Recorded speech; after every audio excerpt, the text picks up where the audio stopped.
Every beat of my heart was a drum counting down the seconds. Tonight, under the first full moon of autumn, the entire Silver Fang pack would bear witness. Elias, my fated beta, would finally claim me as his mate. The bond had hummed between us since our first shift, a golden thread woven into my very soul. I had spent the day as I always did, in the quiet solitude of the healing den. The sharp, clean scent of crushed moonworts and lavender filled the air as I worked, mending a young warrior's sprained wrist. My hands, always so steady with herbs and bandages, trembled slightly now. This was my purpose, to heal, to soothe. A quiet strength, Elias had called it. He said he saw the power in my calm, that a future alpha needed a Luna with a steady heart, not just a fierce snarl. I clung to those words as the sun began to dip below the pines. The gathering clearing was transformed. Torches flickered, casting dancing shadows on ancient stone altars. The air buzzed with excited chatter and the rich scent of roasted meats. I stood at the edge, wearing a simple gown the color of twilight. My best friend, Kayla, squeezed my hand. "You looked radiant, Alara. He's a lucky wolf." I tried to smile, but a cold trickle of doubt, familiar and unwelcome, seeped into my joy. Elias was ambitious, destined to lead. Was my gentle nature a balm for his fire or a chain holding him back? I shook the thought away. This was fate, our destiny. A sudden, profound silence fell over the pack. It was time. I walked to the center of the clearing, the sea of familiar faces blurring into a mosaic of expectation. The moon, a perfect luminous pearl, bathed me in its cold light. Then I saw him. Elias emerged from the crowd, a vision of strength and grace. My heart soared, the bond between us pulsing like a living star. He stopped before me, so handsome it made my chest ache. But the smile I expected, the warmth in his amber eyes, it wasn't there. His posture was rigid, his jaw set. The golden thread between us felt suddenly cold and thin. Alara of the Silver Fang packed. His voice rang out, formal and hollow.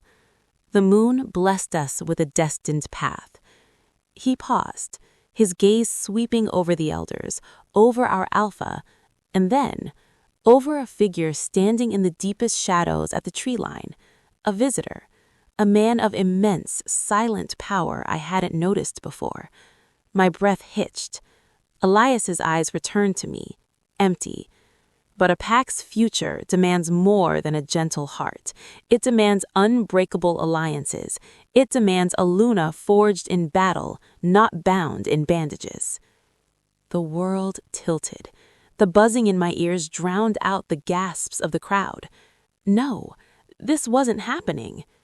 Therefore, for the strength and prosperity of Silver Fang, he declared, his voice gaining a cruel, rehearsed strength, I reject this fated bond. He lifted his hand, palm outward. By blood and moon, I sever this thread. I break this union. I cast out this fate. The words didn't just hit me. They unmade me. A soundless, shattering crack echoed in the core of my being. The golden thread, the constant, warm presence that had been the background music of my entire life, snapped, not with a roar, but with a whisper of nothingness. It was erased. The vibrant colors of the world drained to gray. The scent of pine turned to ash. My knees hit the cold earth. I was a hollow shell, rejected, forsaken. Through the gray haze, I saw Elias turn, not to help me up, but to stride toward the Alpha's daughter, Celine, who stood with a triumphant gleam in her eye. He took her hand. My true choice for the good of the pack is Celine. The Alpha, after a tense glance at the shadowed visitor, gave a grim nod of approval. The pack's shock morphed into a rush of murmured congratulations, a wave of loyalty shifting instantly to the new couple.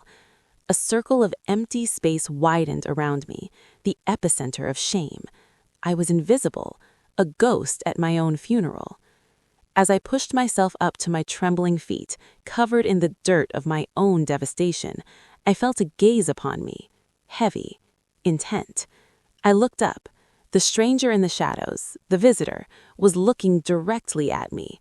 He was colossal, with shoulders that spoke of carrying kingdoms, and hair as dark as a starless sky. But it was his eyes, a piercing, glacial blue that held me. There was no pity in them, no comfort, only a deep, unnerving focus, as if he were studying a fascinating and volatile phenomenon. He saw the shattered girl, yes, but his gaze seemed to pierce through her, to the ember of raw, surviving fury she didn't even know she still possessed. Then, as silently as he appeared, he and his retinue of imposing gray-cloaked warriors melted back into the forest. The Alpha King of the North, Ronan Blackwood, had witnessed my disgrace. And in his eyes, for a fleeting second, I hadn't seen a broken Omega. I had seen something else, something that in the ruins of my soul sparked a single defiant thought. Get up. The sun had the audacity to rise the next morning. Its light was thin and cold, a liar's promise. I was now ashen, a wolf with a severed bond, a walking bad omen. My old life was a ghost that haunted me. I moved through the pack grounds like a phantom. Conversations died when I approached. Friends I'd healed, warriors I'd patched up averted their eyes. My home had become a prison of whispers and averted gazes. I went to the only place I had left, the healing den. The familiar scents of herbs and poultices were a small anchor. My hands knew this work. It was real. As I ground yarrow root, the door swung open. Celine stood there, flanked by her friends, wearing my intended mate's claiming mark like a trophy on her neck. "Look at the little healer, still playing with her weeds," she sneered, her voice sweet as poisoned honey. "Haven't you gotten a message, Alara? You're a stain. No one wants your cursed hands near them. Your purpose is gone." I kept grinding the roots, my knuckles white. My silence infuriated her. "Elias is relieved, you know," she pressed, stepping closer. "He says it's like a weight is gone. He needed a true partner, not a fragile thing that breaks at the first harsh wind." Her words were meant to be daggers, and they found their mark. A tremor ran through me. Before she could twist the knife further, a shadow filled the doorway. One of the northern warriors, the same ones from the ceremony, stood imposingly. He ignored Celine completely, his ice-blue eyes, so like his king's, locking on me. "You," he said, his voice a rumble of distant thunder. "The king commands your presence, now." Celine's smug mask cracked into stunned disbelief. The warrior turned and walked away, expecting obedience. The entire den, the entire pack, it seemed, watched in frozen silence. For the first time since the rejection, I saw a flicker of fear in Celine's eyes. Without a word, I set down my pestle, wiped my hands, and followed the northern wolf. I didn't know if I was being led to judgment or something else entirely, but the path away from my prison, however dangerous, was the only one left. The northern lodge was a world apart. It was Spartan, built of dark timber and stone, smelling of cold air, iron, and cedar smoke. In the main chamber, King Ronan stood before a hearth, his back to me, staring into the flames. The silence was a physical weight. "Your pack has cast you out," he stated, not turning. His voice was low, like stones grinding deep in the earth. "They have made their choice," I replied, my voice stronger than I felt. A short-sighted one. He finally turned. His blue eyes scanned me, assessing. "My delegation remains to survey the border mountains. I require a guide who knows these lands intimately, and a healer versed in its flora. Your alpha offers his best. I require someone unaffiliated." The word hung in the air, a cold acknowledgement of my exile. He was offering me a cage, but one with a different keeper. A purpose, but at what cost? "I am not a servant to be commanded," I said, A spark of my old defiance ignited. "No," he agreed, a ghost of something, not a smile, but an acknowledgement touching his severe features. "You are a resource they were too foolish to recognize. You will serve as my guide and healer. It is not a request." He was using my disgrace, my lack of pack ties, for his own ends. The anger was a hot, clean flame in my chest. "And if I refuse?" He took a single, silent step forward. The power radiating from him was staggering, a blizzard contained in a man. "You saw what remains for you here, a slow death by whisper. I offer a different path. Be at the training grounds at dawn." He turned his back, a clear dismissal. I was trapped, bound not by fate, but by the will of a king who saw me as a useful tool. As I left, a strange thought occurred. He hadn't looked at me with the lust or pity others might have. He had looked at me like a puzzle, and for the first time, I was determined to be a puzzle he couldn't solve. Dawn was a pale, frozen ribbon on the horizon when I arrived at the training grounds. The cold bit through my thin clothes. He was already there, a statue hewn from shadow and resolve. Ronan stood in the center of the packed earth ring, not moving, just waiting. He didn't greet me. He simply walked to a rack and pulled out 2 wooden practice swords. He tossed one to me. I caught it clumsily, the weight alien in my healer's hands. "A test," he said simply, falling into a relaxed, ready stance. "I want to see the fire I witnessed in the clearing. I want to see if it is mere ember or if it can forge steel." He was mad. I was a healer. This was a cruel game. But the defiance in me, the fury at Elias, at Celine, at my whole pack roared to life. I gripped the sword. "Fine." He moved. It wasn't an attack.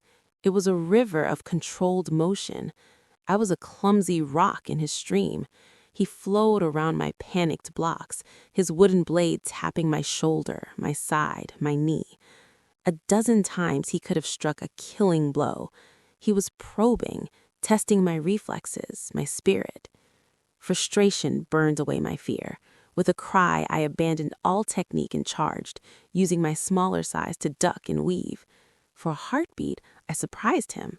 My sword grazed his ribs. A flicker of something crossed his eyes. The game changed. His speed became unreal. One moment he was before me. The next, a gust of wind was at my back. An iron grip locked around my wrist, twisting the sword from my grasp. A leg swept mine, and the world spun. I landed on my back with a jarring thud, the air driven from my lungs. In an instant, he was over me, pinning my wrists above my head with one hand, his body caging mine. We were chest to chest, face to face.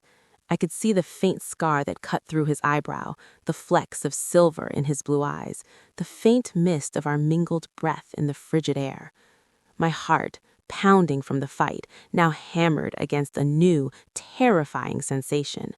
Not fear of him, but a shocking magnetic pull toward him. A recognition that had nothing to do with fate and everything to do with raw, undeniable power. He stared down, his breath as ragged as mine. The air crackled, charged with 1,000 unsaid things. "There," he murmured, his voice a low, rough vibration that traveled through my whole body. "The spark." He released me and stood in one fluid motion, offering my hand. I stared at it, then took it. His grip was firm, calloused, sure. You fight with heart, not skill. That is a strength and a fatal weakness. We begin your training tomorrow." He walked away, leaving me on the cold ground, my skin burning where he touched me, my soul more confused than ever. Who was this king, and why did his approval feel like a kind of victory? My new role as the king's guide made me a permanent spectacle. At the nightly feast, I was forced to sit at the high table beside Ronan, a living symbol of his authority and their shame. Elias and Celine held court opposite us, their performance of blissful union nauseating. The pack was divided. Some looked at me with new, wary respect, others with seething hatred. The most dangerous hatred came from Celine. Her public humiliation festered, and she began to weave a new, more lethal narrative. I overheard her one evening near the well, speaking to a cluster of young she-wolves. "It's not natural," she whispered, her voice carrying on the still air. "No one catches a king's eye like that after being cast aside. It's witchcraft. She uses those herbs for dark purposes. She's clouded his mind. She's a sickness, trying to infect our pack from the top down." Witchcraft. In a world of spirits and moon magic, it was a death sentence. My blood ran cold. This was no longer mere mockery. She was painting a target on my back, inciting the pack's deepest superstitions. I was now a political pawn in a deadly game, with a jealous rival actively seeking my destruction, and my only protector, a king whose motives were an enigma wrapped in winter frost. During a tense council meeting between Ronan and our alpha, I saw something that made my blood run colder than any whisper. Elias, dismissed from the talks, met secretly with a rugged, scarred wolf I didn't recognize at the forest's edge.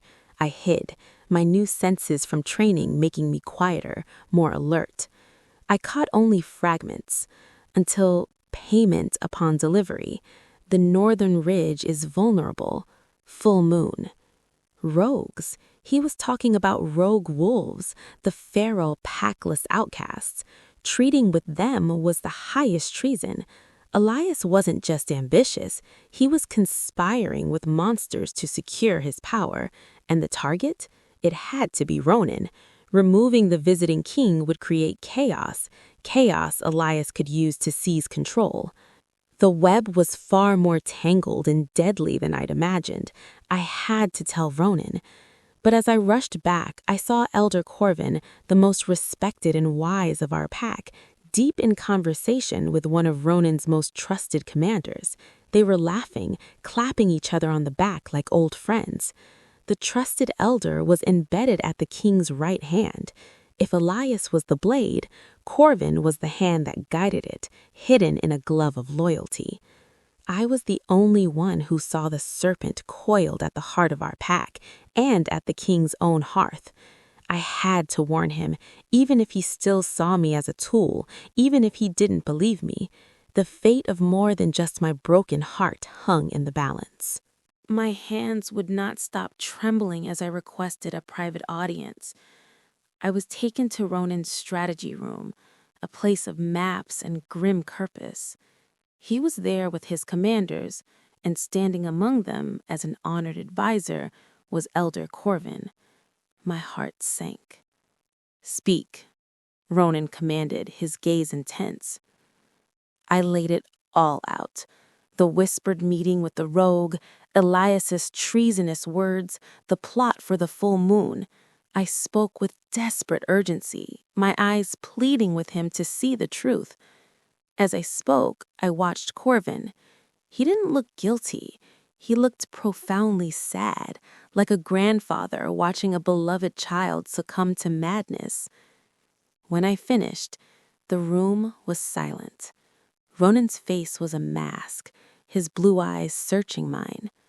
Then Corvin let out a weary sigh. "Your Majesty," he said, his voice thick with false pity. "Look at the poor child. The rejection, it has unhinged her mind. She sees conspiracies and shadows, plots in every conversation.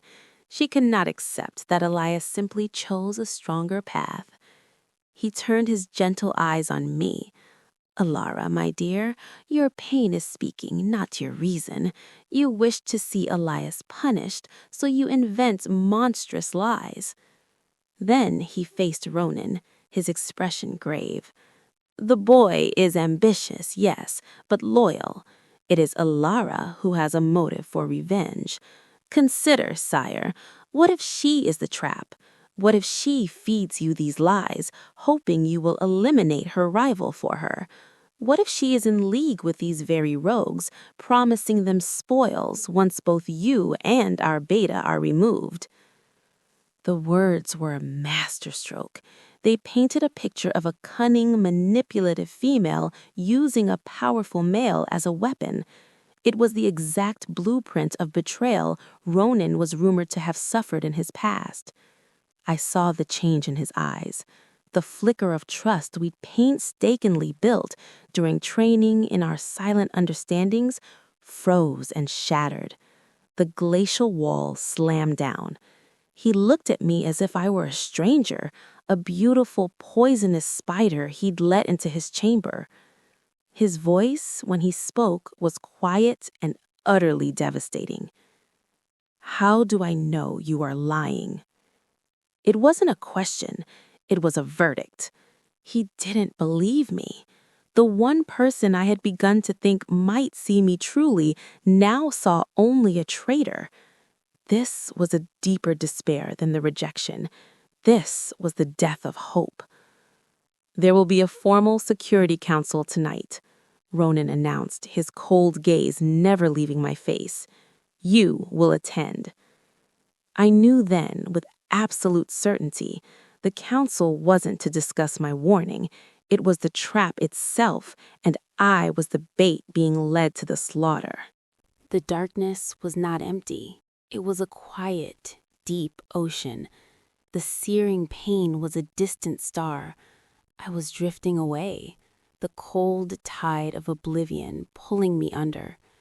But then, a warmth. It began at the epicenter of the agony, in the shattered bone and torn flesh of my shoulder. A gentle, pulsing heat, like a second heartbeat. It pushed back against the cold.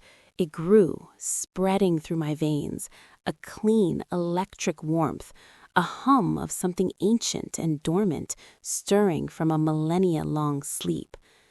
On the cold stone of the great hall, my spilled blood began to shimmer. A soft, silver luminescence, like liquid moonlight, pulsed from it. Ronan saw it. He had just ended the rogue who hurt me, his fury a black storm. He turned back, a wounded sound in his throat, and froze. The blood was glowing. The warmth inside me became an inferno. It was not a healing fire. It was a forging fire. It slammed into every cell, every fragment of my being, with a demand for change. My broken bones snapped back together with audible cracks. My torn muscle and skin wove themselves into wholeness. A scream, not of pain, but of raw, unleashed power, ripped from my throat as the change forced itself upon me. A blast of pure silver light erupted from my body, throwing friend and foe alike backwards. The hall was filled with a blinding, ethereal radiance. Where a dying girl had lain, a legend now stood. I was a wolf, but unlike any wolf ever seen. I was massive, larger than any alpha, my fur radiating majesty. My fur was a breathtaking tapestry, the earthy brown of my old self, now interwoven with brilliant, luminous strands of pure silver. The silver traced a glowing mantle along my spine and shoulders, and my eyes. They were no longer soft brown, but blazing, molten gold orbs, filled with an ancient, terrifying wisdom. The battle stopped dead. Rogues dropped their weapons in terror. Pack warriors fell to their knees. Elias stared, his face a slack mask of petrified horror. Corvin's jaw hung open in utter disbelief. I, the silver wolf, lifted my head. I felt no pain, no fear, no heartbreak, only power, vast, calm, and absolute. I opened my jaws, and a howl tore through the silence. It was not a sound of battle, but of coronation, the sound of a queen awakening. The echo of my howl held the world in thrall. I took a step forward, silent as moonfall. My golden eyes swept the room, seeing every fearful heartbeat, every treacherous thought. Then a presence, solid, certain. I turned my head. Ronan was staring at me, his human form still, his stormy blue eyes wide. In them, I saw the last vestiges of his walls crumble. I saw awe, devastating regret, and a love so profound it burned brighter than my silver light. Without hesitation, he called his own change. His shift was a whirlwind of darkness and power. His wolf emerged, a colossal beast of midnight black fur and fierce, intelligent eyes. He was an alpha king in all his terrifying glory, and he was smaller than me. He met my golden gaze, and there was no challenge for dominance. There was only recognition, partnership. He dipped his great head, a king acknowledging his queen.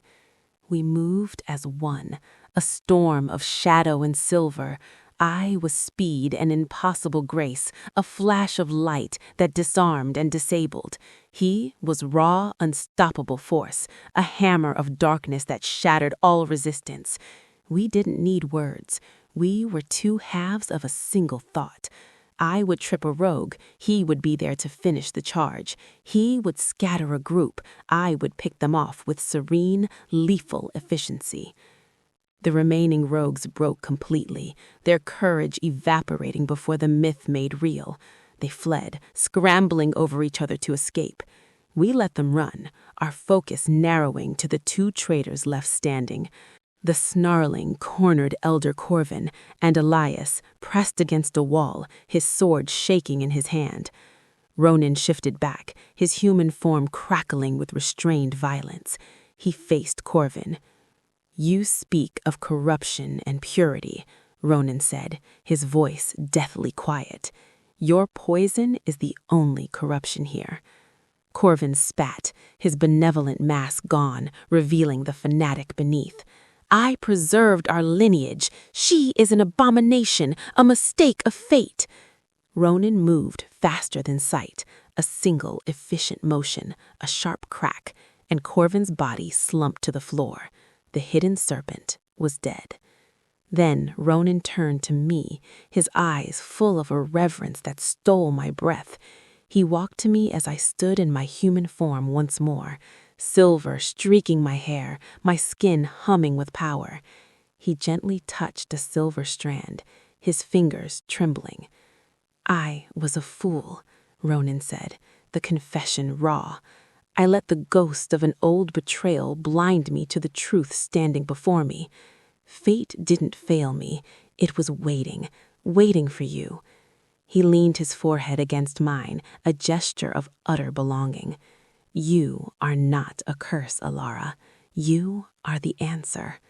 In the ruined hall, surrounded by the ashes of our pasts, we found our beginning. Then, together, we turned to face the last traitor. Elias was on his knees, weeping, broken. The proud beta was gone. In his place was a shell filled with terror and a dawning, greedy realization. Ronan stripped him of his title with a single word. "You are Beta no longer." Then Ronan looked to me. Elias's fate was mine to decide. All eyes were on me. Elias looked up, his face streaked with tears. "Ilara, please, please, I see now. I was blind." His eyes fixed on the silver in my hair, a covetous light igniting in their depths. This power, this is what fate meant all along. The bond knew. It was testing us. We can start over. I'll serve you. I'll be whatever you need. Just give me another chance. Give us another chance." He was trying to rewrite history, to claim my awakening as his own destined prize. He saw the queen and wanted to be her king. The audacity was breathtaking. I let him beg, let him weave his pathetic fantasy. I walked slowly toward him until I stood looking down at the wreck of the wolf I'd once loved. The love was gone. The hate was gone. There was only a vast, peaceful emptiness where he had been. You say you see my strength now, Elias? I asked, my voice soft, carrying in the silent hall. Yes, he gasped, a desperate hope flaring. More than you know. You're a queen. I see it. I am, I agreed. A small, cold smile touched my lips. His hope brightened. He thought he'd won. But seeing clearly works both ways. I see your weakness. I see your ambition you mistake for strength. I paused, letting the words sink in. I find you unfit. I find you unworthy. His face collapsed. And you, I finished, my voice ringing with finality, will never touch me again. I turned my back on him, the ultimate dismissal. Ronan's hand settled on my waist, a solid promise. It is done, he murmured. But one thing remained. Ronan turned me to face him, his eyes holding a question and a vow. In front of everyone, he lowered his head to my neck. I offered it willingly, not in submission, but in sacred partnership.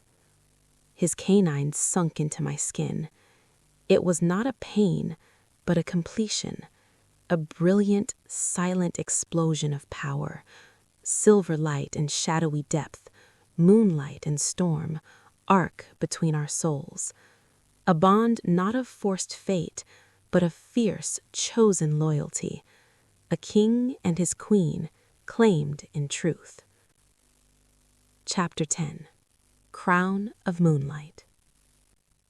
Weeks later, I stood on the highest balcony of the Stone Keep, the ancient fortress of the Northern Kingdom.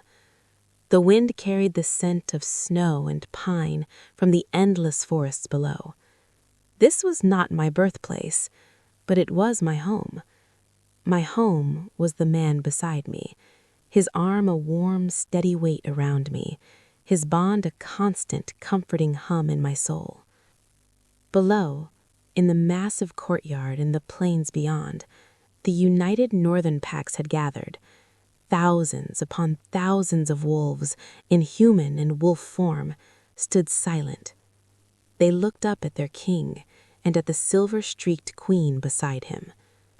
Ronan's voice, amplified by the mountain winds and his own alpha power, rang out, "You kneel today, not just before your king. You kneel before the strength born of loyalty, before the power that rises from ashes.